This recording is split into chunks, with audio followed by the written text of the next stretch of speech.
Hello বন্ধুরা, সুপ্রভাত। সবাই কেমন আছো? চলো আজকে একটা ছোট্ট মিনি ব্লগ নিয়ে আমি হাজির। দেখো কি সুন্দর রোদ উঠেছে, তাই না? বেশ শীতকালটা কেটেই গেল সবার খারাপ ভালো নিয়ে। যাই হোক, সকালবেলা একটু ডালিয়া, একটু লাউ আর মুগ ডাল সেদ্ধ বসিয়ে দিলাম, কারণ ছেলে তো উঠে গেছে, ওকে খেতে দিতে হবে। ওর তো জানোই তেল মশলা খাওয়া বারণ দীর্ঘদিন থেকেই।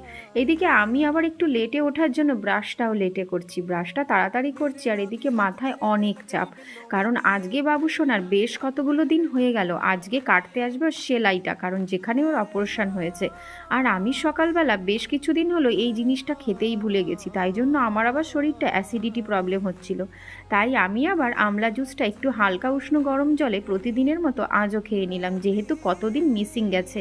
তারপরে আমি ফ্রিজটা খুললাম। বাবা, শীতের দিন তো সবজি শেষ হয় না। আসলে শীতকালে সবজিগুলো বেশ সুন্দর, কত কালারফুল হয়। গরমকালেও পাওয়া যায় ঠিকই, কিন্তু এত তরতাজা নয়। গরমে তো সব কিছুই নষ্ট হতে শুরু করে। মটরশুঁটিগুলো দেখলে কি সুন্দর। আর এদিকে ছেলের একটু মন খারাপ, কারণ ও তো মাছ মাংস এখন এই মুহূর্তে খেতে পারছে না।